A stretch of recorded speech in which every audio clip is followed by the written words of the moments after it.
அவர்லாம் ஒரு கிறிஸ்தவர்னு சொல்கிறதுக்கே என்ன தகுதியற்றவர். அவர் சிறுபான்மை தலைவராக இருக்கும் பொழுது எங்கள் புறம்போக்கு இடத்துலலாம் என்ன பண்ணுவார், சர்ச்சை கட்டிடுவார். சர்ச்சை கட்டிட்டு அதுக்கெல்லாம் என்ன பண்ண பட்டம் வாங்கிடுவார். இருந்தாலும் ஒரு பேராசிரியர், பிரசித்தி பெற்ற கல்லூரி பேராசிரியர், அடிமையாக இருக்கிறிய அசிங்கமா இல்லை? திமுகவுடைய அட்வொகேட்டு கொடுத்துருக்கிற 7 லட்சம் ரூபாய் ஒரே ஒரு ஆர்டர் வாங்குறதுக்கு, ஆர்டர் நிறைவேற்றுன்னு சொல்ல, ஆர்டர் காப்பி கொடுக்கறதுக்கு 7 லட்சம் ரூபாய் நான் என் கையால் கொடுத்தேன். இவங்க காசை கொண்டு போய் நான் கொடுத்தேன், கட்டுக்கட்டாக நான் கொடுத்தவன். அதனால கொந்தளிச்சிட்டு இருக்கிறேன் நான். ஒரு கல்லூரியில், பல கிறிஸ்தவ கல்லூரியில் இப்படிப்பட்ட பேராசிரியர்களுக்கும் அங்கே வேலை செய்த ஆசிரியர்களுக்கும் இன்னும் உதயநிதி, அப்புறம் சபரீசன், அப்புறம் துர்கா ஸ்டாலின் 4 பேர் இழுத்துட்டு இருக்கிறாங்க. இப்போ 4 இன்ஜின் அவங்க நடத்திட்டு இருக்கிறாங்க. இவர் 2 இன்ஜின்ல முடிக்கிறேன்னு சொல்றாரு.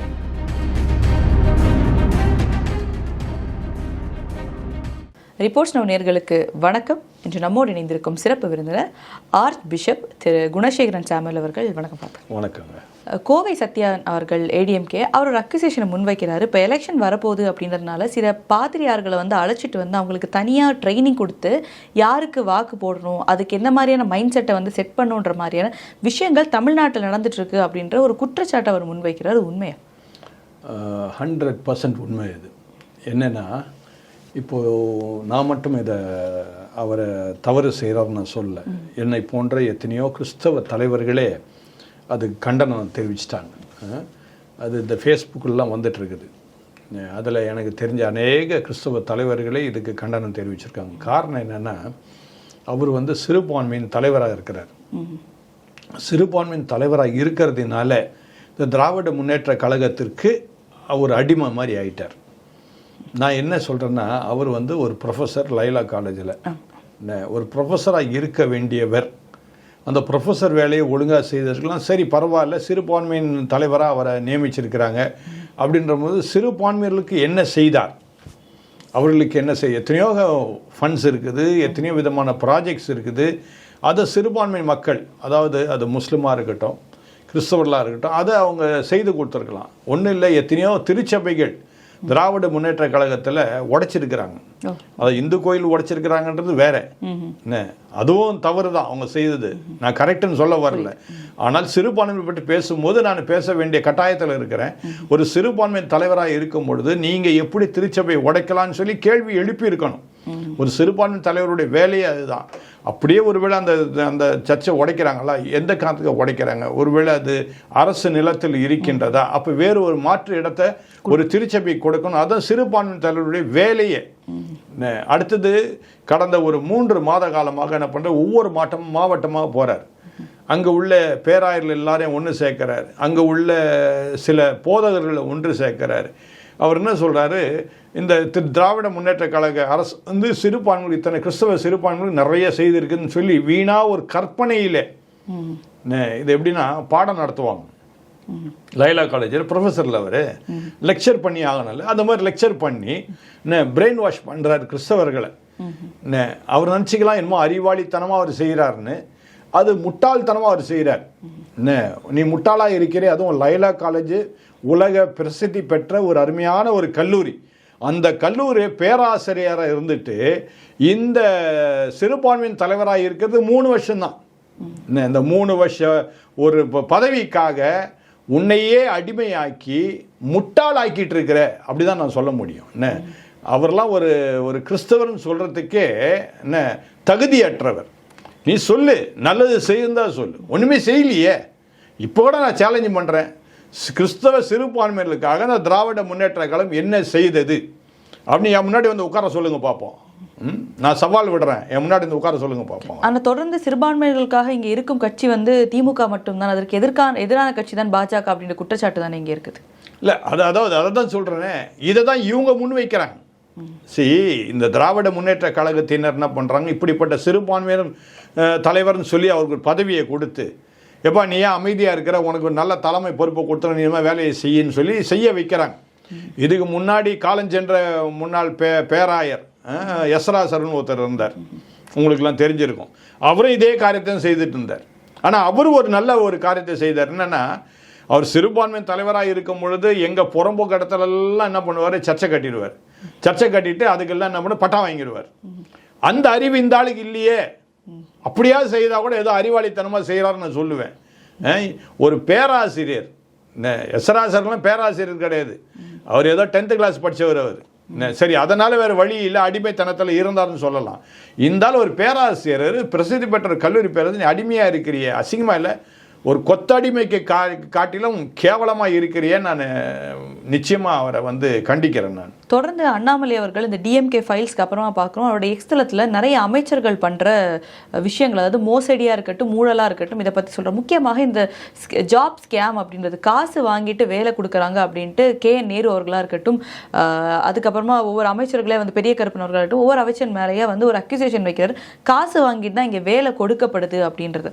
இதற்கு திமுகவினர் வந்து சும்மா எங்கள் மேலே ஒரு குற்றச்சாட்டாக வைக்காதுங்க, இது தொடர்ந்து அண்ணாமலை அவர்கள் டிஎம்கே ஃபைல்ஸ் வந்து பண்ணிட்டு இருக்காங்க, இது வெறுமனே ஒரு குற்றச்சாட்டு தான், இந்த மாதிரியான விஷயங்கள் தமிழகத்தில் நடக்கல அப்படின்றத சொல்றாங்க. யார் சொல்றது? திமுக தரப்பில். திமுகவுக்கு நான் இப்போ ஒரு சவால் விடுறேன். பர்சனலாக நானே காசு கொடுத்துருக்கிறேன், திமுகவுடைய அட்வொகேட்டுக்கு கொடுத்துருக்கிறேன் 7 லட்சம் ரூபாய் ஒரே ஒரு ஆர்டர் வாங்கிறதுக்கு. கோர்ட் ஆர்டர் கொடுத்து 5 வருஷம் கழித்து அந்த செயல்படுத்தாததுனால எஜுகேஷனல் சைடில் நான் சொல்கிறேன். நான் இப்போது சரியா ஒரு கல்லூரிக்கு அப்போது அதே எஜுகேஷன் சைடில் உள்ள ஒரு அட்வொகேட் என்ன பண்ணுறாரு, அவரும் ஒரு கிறிஸ்தவர், 7 லட்ச ரூபா கொடுத்தா ஆர்டர் காப்பியை கொடுக்குறேன்றார். ஆர்டர் நிறைவேற்றுன்னு சொல்ல, ஆர்டர் காப்பி கொடுக்கறதுக்கு 7 லட்சம் ரூபாய் நான் என் கையால் கொடுத்தேன். இவங்க காசை கொண்டு போய் நான் கொடுத்தேன், கட்டாக நான் கொடுத்தவன் எக்மோரில் ஒரு இடத்துல. அதே ஒரு அட்வொகேட்டுடைய ஆஃபீஸில் கொண்டு போய் நான் தான் கொடுத்தேன். உடனே என் கையில் என்ன பண்ணுறாரு, அந்த ஒரிஜினல் ஆர்டர் காப்பி என் கையில் கொடுக்குறாரு. அதுக்கு பிற்பாடு இந்த ஆர்டர் காப்பி வாங்கி இன்னும் அது நிறைவேற்றப்படலை அந்த கல்லூரிக்கு. சரிங்களா? இப்போவும் என்ன பண்ணுறாங்க, அதே எஜுகேஷன் சைடில் காசு கேட்டுட்டு நிற்கிறாங்க. இப்போ இன்னைக்கு காசு கொடுத்தாச்சா நாளைக்கு அது ரெடி ஆகிடும். இதுதான் திராவிட முன்னேற்ற கழகத்தினுடைய ஒரு மோசடியான காரியம். அதனால் அருமையான திரு அண்ணாமலை அவர்கள் சொல்வது 100% உண்மை. ஏன்னா அந்த அனுபவத்தில் நானும் வந்திருக்கிறேன். ஒருவேளை அவருக்கான அனுபவம் இல்லாமல் புள்ளி விவரங்களை ஒருவேளை அவர் சொல்லலாம், நான் அனுபவத்தோடு பேசிகிட்டு இருக்கிறேன். அதனால கொந்தளிச்சிட்டு இருக்கிறேன். நான் ஒரு கல்லூரியில், பல கிறிஸ்தவ கல்லூரியில் இப்படிப்பட்ட பேராசிரியர்களுக்கும் அங்கே வேலை செய்த ஆசிரியர்களுக்கும் இன்னும் சேலரி அரியர்ஸ் கொடுக்காம இருக்கிறாங்க. கேட்டால் கஜானா காலின்றாங்க. ஆனா பணம் கொடுத்தா வந்துடும். எதுங்க? மத்திய அரசு காசு கொடுக்கலன்னா தொடர்ந்து தமிழக அரசு குற்றச்சாட்டு. மத்திய அரசு காசு கொடுக்குறாங்க இல்லைன்றது அப்புறம் கதை. சாராயத்தில் வர காசு எங்க போகுது? வேற எதுவுமே வேண்டாம். டாஸ்மாக்ல வர பணம் எங்க போச்சு? ஒரு நாளைக்கு ஒரு டாஸ்மாக் கடையில் குறைஞ்சது 10 லட்சம் ரூபாய், நான் சொல்றது மினிமம் 10 lakhs வருது. எத்தனை டாஸ்மாக் கடை இருக்குது? சாதாரண குக் கிராமம் இருந்தால் கூட குறைஞ்சது 2 லட்சம் ரூபாய் ஒரு கிராமத்தில் டாஸ்மாக் கடையில். அதில் எத்தனை கிராமம் இருக்குது கணக்கு போட்டு பாருங்க. இத்தனை காசு எங்கே போகுது? அதனால் இதெல்லாம் பொய் சொல்கிறாங்க. அதனால் திரு அண்ணாமலை சொல்வது 100க்கு 100 உண்மை. பணம் வாங்கி கொண்டு நான் பதவி தருகின்றேன் என்று சொல்லுகின்றார்களே தவிர, பாவம் பணம் கொடுத்தவர்கள் தான் இன்றைக்கு வரைக்கும் கஷ்டப்பட்டுட்டு இருக்கிறாங்க. அதில் என்னுடைய பேராயருடைய மனைவிக்காக பணம் வாங்கினாங்க, இன்னைக்கு வரைக்கும் அவங்களுக்கு பதவி கொடுக்கல. அதுவும் நான் சொல்ல முடியும். அதனால் இதெல்லாம் அனுபவத்தோடு பேசிகிட்டு இருக்கிறேன். அவர் எக்ஸ் தளத்தில் போடுறதை விட வெளிப்புறமும் நிறைய தடவை பேசிட்டார் அருமையான திரு அண்ணாமலை. அதனால் அவரை பாராட்டுறேன் நான் அவரை. ஆனால் தொடர்ந்து நம்ம குற்றச்சாட்டுகள் வைக்கிறோமே தவிர, இந்த அமைச்சர்கள் யாருமோ கைது செய்யப்படுறதோ இல்லை விசாரணை வளையத்துக்குள்ள இப்போ செந்தில் பாலாஜி தவிர மித்த எல்லாருமே வயது மூர்ப்பு காரணமாகவோ உடல்நிலை காரணமாகவோ சொல்லி அவங்க ஒரு பக்கத்தில் அதுலேருந்து வெளில வராங்க. அப்படின்றப்போ மக்களிடையில இந்த மாதிரியான ஊழல் சகஜமாக போயிடுச்சு. இப்போ நீங்கள் சொல்கிற மாதிரி அந்த தேவை வரும்போது நானும் கொடுக்குறேன்ற நிலைக்கு வராங்க இல்லையா? ஸோ இது ஒரு நார்மலைஸ் ஆகப்படுற விஷயம் ஆகுதே தவிர, குற்றம் செய்தவர்கள் கைது செய்யப்படவோ இல்லை விசாரணை வளையத்தில் டைட் பண்ணப்படவோ இல்லை. வேற என்ன பண்றதுங்க? கோர்ட்டு உத்தரவு கொடுக்குது, கோர்ட்டு உத்தரவையே இவங்க மீறுறாங்க, கோர்ட்டையே அவமதிக்கிறாங்க. அடுத்தது இப்போ அவங்க ஆட்சி காலத்தில் நீங்கள் என்னதான் ஒரு குற்றத்தை அவங்களுடைய மந்திரிகள் மேலே, நீங்கள் அமைச்சர்கள் மேலே நீங்கள் கொடுத்தாலும் நிச்சயமாக ஆக்ஷன் எடுக்க போகிறதில்ல. அதுக்காக தான் நான் என்ன சொல்கிறேன், மக்களை பார்த்து தயவு செய்து வரும் சட்டமன்ற தேர்தலில் இதே திராவிட முன்னேற்ற கழகத்துக்கு மீண்டும் நீங்கள் ஆட்சியில் அமர வைத்தால் இப்படிப்பட்ட குற்றவாளிகளை கைது செய்யக்கூட முடியாத நிலையிலே காணப்படும். அதனால் மாற்று நீங்கள் என்ன பண்ணுங்க, என்டிஏ கூட்டணி உள்ள அந்த கட்சிகளுக்கு உங்களுடைய வாக்குகளை போட்டிங்கன்னா இப்படிப்பட்ட குற்றவாளிகளை நாம் சிறைச்சாலைக்கு அனுப்புவது வசதியாக இருக்கும் என்று நான் சொல்ல வேண்டுகின்றேன். இப்போ திருப்பரங்குன்றம் இஷ்யூ நடக்கும்போதே வந்து இங்க இருக்க அரசு முருக பக்தர்களுக்கு, தமிழர்களுக்கு, ஹிந்துக்களுக்கு எல்லாமே எதிராக இருக்கிறார் அப்படின்னு சொன்னாங்க. ஆனா குடியரசு தினம் நடக்கும்போது அதனுடைய தமிழகத்துடைய ரெப்ரசன்டேஷன் பார்க்கும்போது அவங்க அறநிலைத்துறை சார்பாக என்ன வச்சிருக்காங்கன்னா அறுபடை வீடுகளை வந்து பிரசன்ட் பண்ணியிருக்காங்க. முக்கியமாக திருப்பரங்குன்றம் முதல்ல இருக்குது, முதல் வீடாக அறுபடை வீடையும் வந்து இது பண்றாங்க. ஸோ நாங்கள் ஹிந்துக்களுக்கோ இதுக்கோ எதிராக இல்லை, நாங்கள் அதை வந்து ரெப்ரசென்ட் பண்ணோம் அப்படின்றது ஒரு பக்கம். இன்னொரு பக்கம் அப்படியே பார்க்குறோம், 2 நாட்களுக்கு முன்னாடி பூந்தமல்லி வரதராஜன் கோவிலில் பல வருஷங்களுக்கு அப்புறம் முதலாக தேருடைய வெள்ளோட்டம் வந்து ஆரம்பிக்கிறாங்க. அதற்கு 10 மணிக்கு இதுன்னு சொல்றாங்க. அமைச்சர் நாசர் அவர்களை வந்து விருந்தினராக அழைக்கிறாங்க. 1 மணி நேரம் கழித்து தான் அவர் வராரு. மக்களிடையே சலசலப்பு ஏற்படுது, ஸ்டார்ட் பண்ணணும்னு. அப்போ அங்கே இருக்க ஹெச்ஆர்என்சி அதிகாரிகள் வந்து அமைச்சர் வந்தால் தான் ஸ்டார்ட் பண்ண முடியும் அப்படின்றார். ஹெச்ஆர்என்சியில் ஒரு விஷயம் இருந்தாலும் பக்தர்குள்ள நடக்கிறதுல எதுக்கு நாசர் அவர்கள், அதுவும் வேற்று மதத்தை சார்ந்தவர், எதுக்கு கோவிலுக்குள்ள வந்து இந்த விஷயத்தில் ஈடுபடணுன்ற குற்றச்சாட்டு வைக்கிறது சரியா இருக்கா? கரெக்டாக அவங்க சொல்கிறது. அதாவது கோயிலுன்றது அந்த நேரம் பார்த்து வைப்பாங்க ஒவ்வொரு வைபவத்தையும், சரியா? அந்த நல்ல நேரம், அடுத்தது எந்த நேரத்தில் அந்த பூஜை பண்ணுறது, அதுக்கு ஒரு கால நேரம் இருக்குது. அந்த நேரத்தில் பண்ணாதான் அது சரியாக இருக்கும். எனக்கு என்ன ஒரு கேள்வினா, நாசரை ஏன் இவங்க அழைக்கணும்? அதான் என்னுடைய கேள்வி. நாசருக்கு என்ன தெரியும்? கோயிலை பற்றி தெரியும். அவர் மசூதிக்கு போகிறவர். மசூதிக்கு போகிறவரை போய் கோயிலுக்கு அழைச்சா அது சரியில்லை. முதல்ல அவரை அழைப்பாளராக அழைத்ததே முதல்ல தவறு. என்ன அடுத்தது என்னென்னா, இப்போ அவங்க நீங்கள் சொன்ன மாதிரி இந்த குடியரசு தினத்தன்றைக்கு அந்த திருப்பரங்குன்ற அந்த இதை கோயிலை அவங்க பவனியாக கொண்டு வந்தது என்னென்னா, மக்கள் முன்னாடி அவங்க தங்களை காமிச்சிக்கணும், நாங்கள் வந்து இந்துக்களுக்கும் நாங்கள் விரோதிகள் அல்ல, நாங்கள் ஆதரவு தான் கொடுக்கின்றோம். ஏன்னா இப்போது சட்டமன்ற தேர்தல் வருகின்றது, அதுக்காக பண்ணுகின்ற சில காரியங்கள் இதெல்லாம். நீங்கள் அதே மாதிரி அந்த தேர் இது வரைக்கும் நடக்கவே இல்லை வரதராஜன் கோயிலில், ஆனால் இப்போ நடக்குது. இதெல்லாம் எதை அவங்க காண்பிக்கிறாங்கன்னா, நாங்கள் வந்து உங்களுக்குலாம் எதிர்ப்பாளர்கள் அல்ல, உங்கள் வாக்குல எங்களுக்கு கொடுங்க அப்படின்னு காண்பிப்பதற்காக. ஆனால் மக்கள் ஒன்றும் முட்டாள்கள் கிடையாது இவங்க நினைக்கிற மாதிரி. அதெல்லாம் ஒரு காலத்தில் இருந்தது. அந்த காலத்தில் வந்து மீடியா இல்லை, அதனால் மக்களுக்கு எடுத்து செல்ல வழி இல்லை, வெறும் பேப்பர் நியூஸ் தான் அல்ல ரேடியோ நியூஸ் தான். அதனால் முடியாத நிலை. இன்றைக்கி ஆங்காங்கே நிறைய காரியங்கள் வந்துடுச்சு, மக்களுக்கு போய் சேரக்கூடிய நிலை வந்துடுச்சு.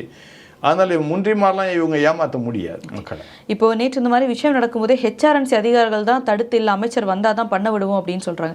இப்போ அடுத்த ஒரு ஆட்சி, இப்போ என்டிஏ ஆட்சியாக இருக்கட்டும், அது அமைந்தா கூட அந்த கூட்டணியில் பாஜக இருக்குது அப்படின்றப்போ ஹெச்ஆர்என்சி அப்படின்றது நாங்கள் வந்தால் முற்றிலும் எடுக்கப்படும்ன்றதான் பாஜக எல்லா இடத்துலையும் வந்து சொல்லிட்டு இருந்த. ஹெச்ஆர்என்சி இருக்காது, கோவில் அவங்களுடைய அந்த கட்டுப்பாட்டில் இருப்பாங்க அப்படின்ட்டு. ஸோ என்டிஏ ஆட்சி வந்து அதனுடைய நிலை ஏற்படுமா, இல்லை ஹெச்ஆர்என்சி இருக்கும் அதை சரியான விதத்தில் வழிநடத்துவாங்கன்னு எடுத்துக்கலாம்? ஹெச்ஆர்என்சி வேண்டியதில்லை. பாஜக சொல்கிறது கரெக்டு தான், அவங்களுடைய நிலைப்பாடு கரெக்ட். ஹெச்ஆர்என்சி தேவையே இல்லை, இது வரைக்கும் இல்லையே. புதுசாக இதெல்லாம் கொண்டு வந்ததுனால அதில் கொள்ளையடிக்கக்கூடிய ஒரு நிலை ஏற்பட்டுச்சு. ஸோ கொள்ளையடிப்பதற்கு வழி வகுக்காமல் பிஜேபி அரசு மிக திட்டமாக தெளிவாக அவர்கள் இருக்கின்றார்கள். ஆகவே அதை நாம் வரவேற்க தான் செய்யணும். ஓகே, தொடர்ந்து சட்டமன்றத்தில் 3 வருடமாக பார்க்குறோம் ஆளுநர் RN ரவி அவர்கள் வெளிநடப்பு பண்ணுறாரு. ஒன்று எனக்கு எழுதி கொடுக்குறத வந்து அவர் வாசிக்க மாட்டுறார், இன்னொன்று தேசிய கீதம் போடலை அப்படின்ற ஒரு குற்றச்சாட்டு 3 வருட காலமாக இருக்குது.